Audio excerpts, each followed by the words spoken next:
updates sa Navotas Sanitary Landfill Fire.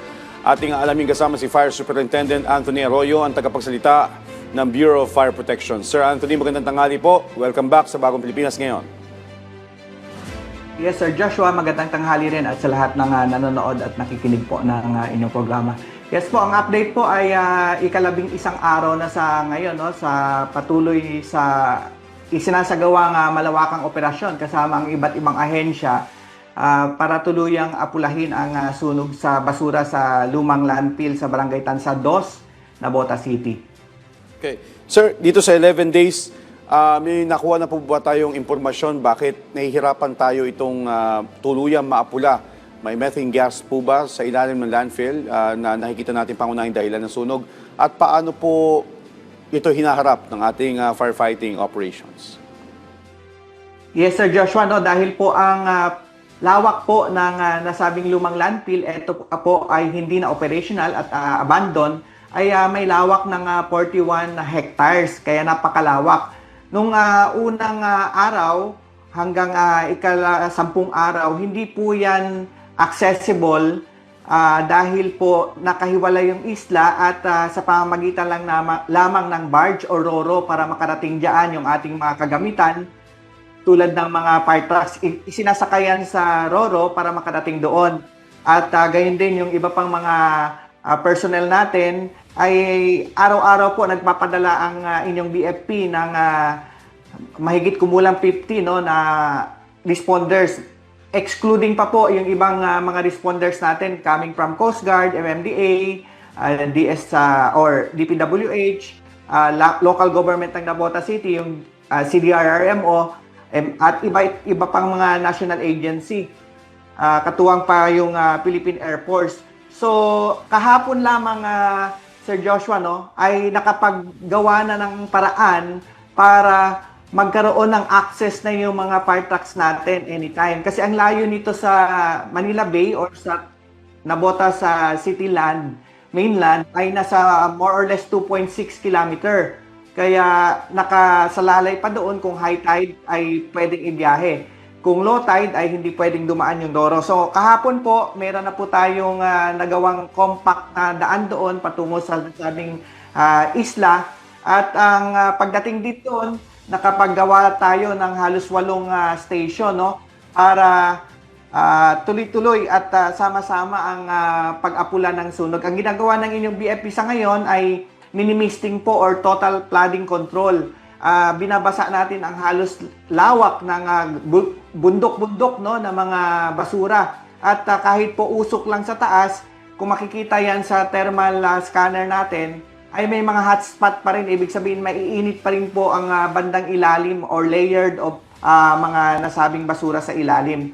Kaya sa pamagitan rin ng mga heavy equipment, sa partner natin ng pribadong company, ay gumagamit tayo ng backhoe, bulldozer, at para halukay, no, ang ilalim noon at matuluyang mabasa. Pero eventually, simula sa araw na ito, ay puspusan na ang pagtakip po ng soil cover operation naman. Ito po ay talagang pang-permanenteng solusyon na para hindi na siya mag-emit ng kahit usok, no, dahil yung soil or sand ay maliban sa mag-absorb siya ng init, ito rin po ay magiging magsilbing blanket or yung smoothing method. Tatanggalin niya po ng oxygen or i-deprive yung oxygen yung mga hotspot sa ilalim, yung mga baga sa ilalim.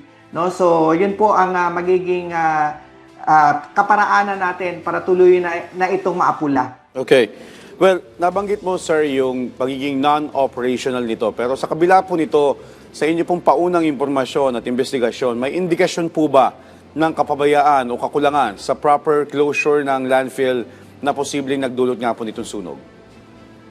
Yes, Sir Joshua, may other agency po ang talaga nakatutok dyan. No? I believe yung DNR at ang LGU patungkol sa safe closure and rehabilitation plan. So on our end po ay iimbestigahan namin kung ano talaga ang naging dahilan ng sunog. Although based on the fire pattern, ay nagsimula ang sunog na nung agis nga ng Abril, no, sa gawing gitnang bahagi So ang lawak nito ay, sabi ko nga, malawak to 41 hectares, ay sa bandang gitna ay bulubundukin yun, no? So kaya mabilis po ang pagkalat ng sunog dahil sa gawing gitna nagsimula. At ito po ay pinatunayan rin ng mga eyewitness na gawing gitna ang pagsimula ng sunog. So sa pag-imbestiga ng dahilan ay andyan pa po ang ating BFP personnel on the ground para alamin kung ano ang naging dahilan ng sunog. Again, no, yung nabanggit nyo kaninang methane gas ay normal po yun kasi po pag ang basura or yung mga any organic waste, pag nag-decompose po ay nag-generate talaga yan ng methane gas sa ilalim. Kaya isa yan sa pwedeng posibilidad, no, dahil kahit walang tao, mainit yung paligid at nag-accumulate na yung init ng araw sa umaga, gawing or bandang gabi noon ay posible po yung spontaneous combustion. Pero yung other matters po, I believe may iba't ibang ahensya na rin po ang tumitingin doon sa any negligence sa pag-abandon ng nasabing or not operational na basura or landfill. Okay. Sir, may mga napaulat din po na unhealthy air quality at makapal na usok na nagmula dahil nga po dito sa sunog na ito. Ano po ang payo ng BFP sa mga residenteng nakakalanghap nitong usok, lalo na po sa may sakit sa baga na kailangan natin paulit-ulit na ipaalala sa kanila?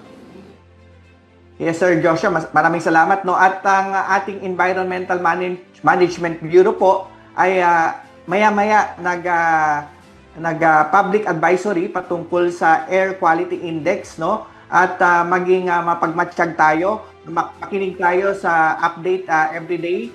Hanggat maaari po para makasigurado tayo ay yung payo nga po na magsuot ng face mask kung lalabas po sa labas ng bahay. Pero kung hindi naman or wala namang gagawin sa labas ng bahay, safe pa rin po sa loob ng bahay, isara yung mga bintana. Lalo na yung mga vulnerable natin, no, yung mga may edad na or yung mga bata or yung mga buntis, no, dahil hindi nga po safe yung ating air quality index sa pag-advise ng ating Environmental Management Bureau. At iba pang mga LGU ay maya-maya sila nag-monitor rin sa air quality at nagbibigay rin po ng public advisory. Okay. At kaugnay pa rin po nitong publiko na naapektuhan nitong sunog, mayroon po mga residente na lumikas dahil nga po dito sa usok. Kumusta po ang ugnayan ng BFP sa mga LGU at iba pang ahensya para sa posibleng evacuation at health response? Yes, Sir Joshua. Again, no, ito po ay hindi lamang operasyon ng BFP.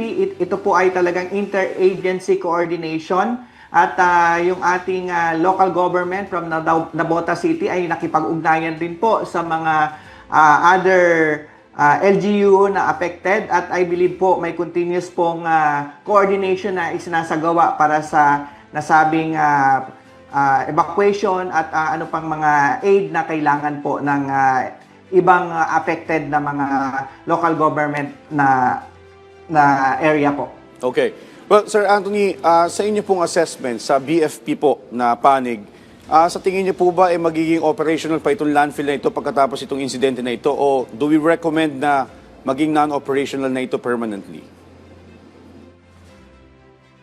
Yes, Sir Joshua. Sa amin naman, on our end, depende po kung ano ang magiging pagsusuri dyan ng mga talagang eksperto. Pero on our end po, as much as possible po ay hindi na po siya safe dahil yung methane nga na naproduce doon sa ilalim ay dapat talaga yon ay magkaroon ng healing process, no, sa through time, no, kaya kailangan talaga yon takpan ng soil or sand para tuluyan na itong maging bahagi ng parang bundok. So sa ngayon po ang aming ginagawa lang ay continuous talagang pagbasa sa buong 41 hectares po. So kung kami po ang tatanungin, it's really unsafe na po kung yun po ay gagamitin pa muli. Okay. Sir, 11 days at we understand na patuloy po yung inyong misting at soil operation. Baka po meron kayong estimated time kailan po inaasahan ng BFP na tuluyang maapula ang sunog at ano po yung mga kondisyon na kailangan matugunan bago po ito maideklarang fire out? Yes, sir. Pagdating dyan sa total soil cover operation ay hindi kami makapagbigay ng yung time frame dahil po ang involved diyan yung mga heavy equipment. Ang DPWH ay nagpadala na rin ng additional dredger at iba pang heavy equipment, backhoes and other heavy equipment nga para talagang matakpan, no? Again, yung soil na manggagaling diyan ay nakasalalay po sa other agency, kaya hindi kami basta-basta makapagbigay ng time frame. On our end lang po ay continuous ang aming provision ng resources from the BFP and personnel. Hanggat hindi po yan tuluyang maapula, ay maasahan nyo po ang inyong BFP ay nandyan po kung kahit ilang araw pa yan, coming days, no, ay nandyan po ang inyong BFP po. Okay. Sir, pahabol na lang po, kumusta yung ating mga tauhan? Dahil nga nabanggit mo, magdadalawang linggo na nilang inaapula ito.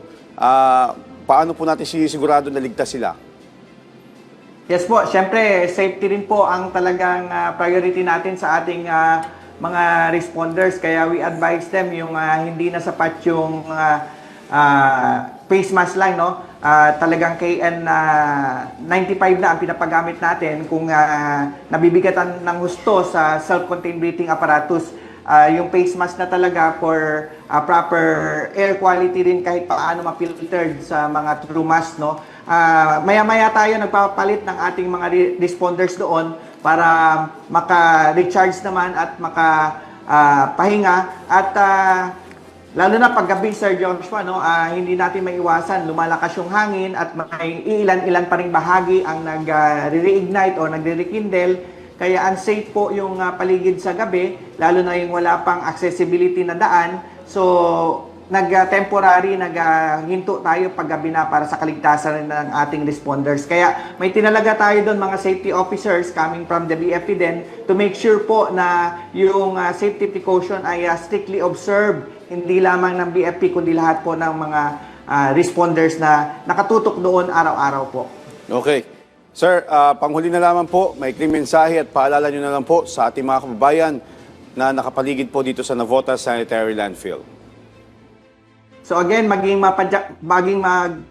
pamatsyag tayo, no? Alamin yung ating air quality sa pamagitan ng advisory ng mga eksperto tulad nga ng Environmental Management Bureau or other local government unit ay nag-advise din sila kung kumusta ang ating air quality index. Kung malaman natin na hindi po safe ay kung hindi maiwasan talagang lumabas ng bahay ay make sure po kayo po ay naka-proper na mask, no? N95 kung hanggat maaari para hindi talaga makasinghot ng nasabing pollutant sa atmosphere. So mag-ingat po tayo sa patuloy na nagdudulot ng hindi magandang hangin, no, sa paligid at maging matsyag po tayo patuloy.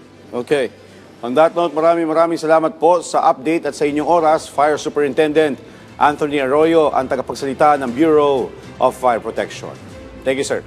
Yes, Sir Joshua. Magandang tanghali din po at sa lahat.